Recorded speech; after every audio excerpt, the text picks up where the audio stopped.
It's going? Yeah.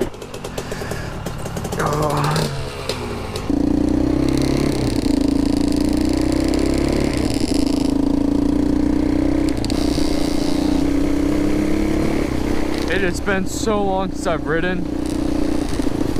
Holy crap.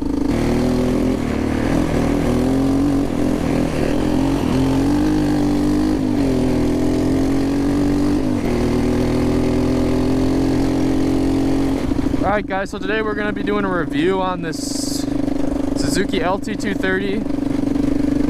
This is the electric start model. You could either get an electric start model or you could get a kickstart that gave you a clutch.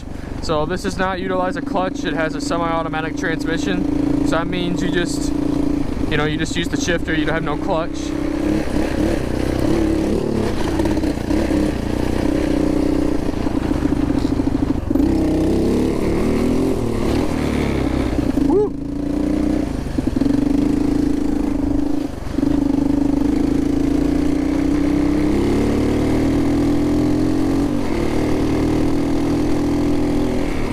Alright, so this machine is a 1994, so it's a newer rendition of it. It was basically it was like a performance trail quad. It would later be the quad to compete with the at the time it was the Honda 200X or 250X, my bad, which is more commonly known as the 300EX.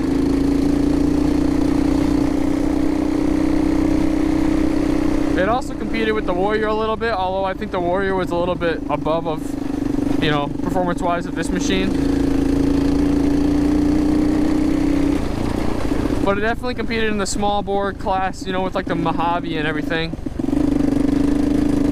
For somebody that didn't want to race four-wheeler, but they wanted something that was a little bit more sporty for like the trails or like the sand dunes or something like that.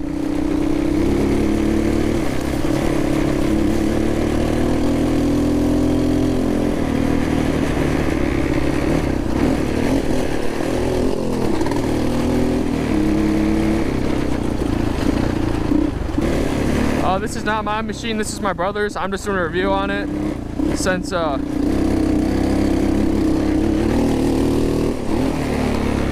he had to work tonight. Woo.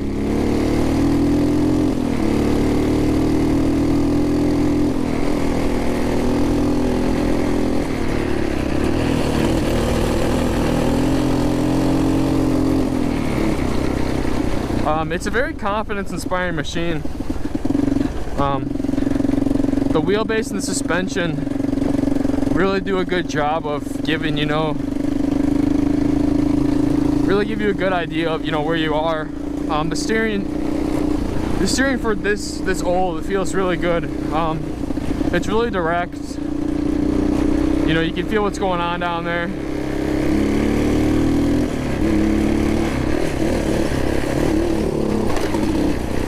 And the suspension definitely gives you the confidence to, sending off some bunny jumps.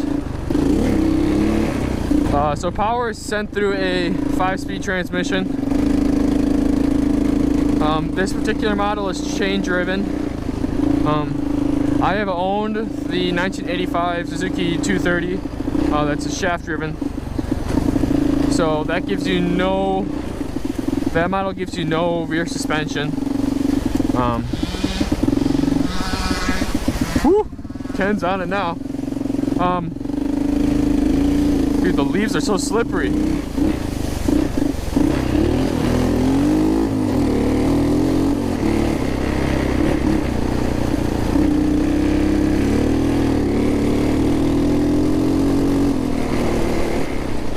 No, but the power is pretty smooth.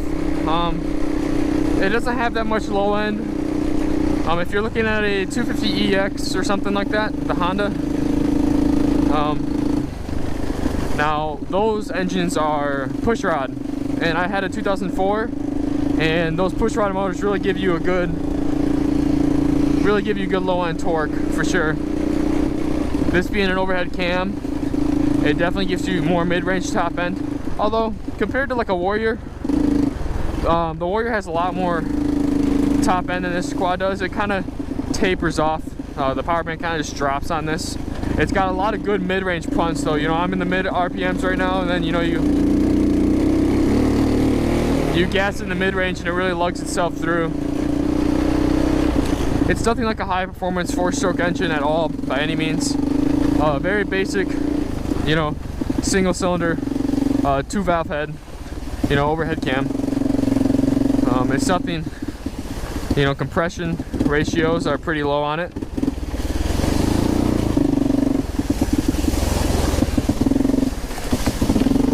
It definitely needs some carb tuning. Like I said, don't hate on me, I don't own this machine. So I'm just kind of out here riding. It definitely needs some tuning, valves too. I think it's a really good machine for anybody that's wanting to get into the sport ATV market. Like I said, it has a very narrow wheelbase, which means the from the front wheels to the rear wheels, it's pretty narrow. So it does make, you know, doing wheelies and everything and crawling through little tight trails pretty easily. We'll pop a little first gear wheelie here.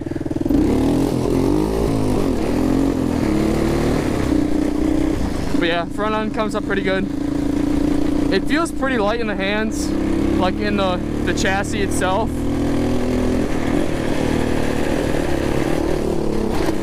It does feel pretty light, especially when jumping through the air. I feel like I have pretty good control. I'm not launching this thing, you know, 4 feet or anything like that, but it definitely, like I said, it's confidence inspiring.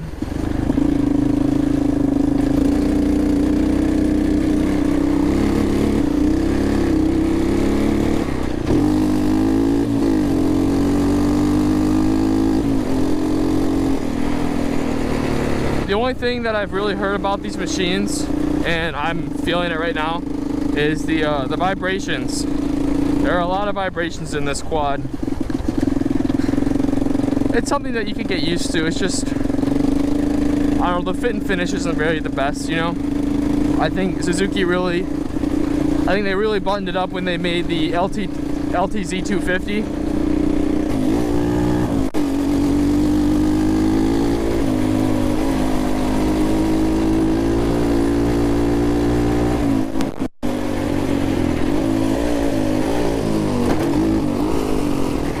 Dang. Alright guys, so in conclusion, I think it's a really good beginner four-wheeler. It's definitely a good trail quad, even for experienced riders.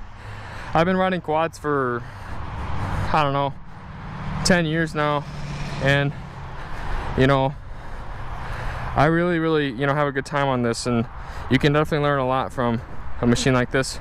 Again, it's not in the most, you know, it's not in the prettiest shape or condition, but I'm sure if you look out there, you can find one for good money. But as always, thank you for watching, everybody.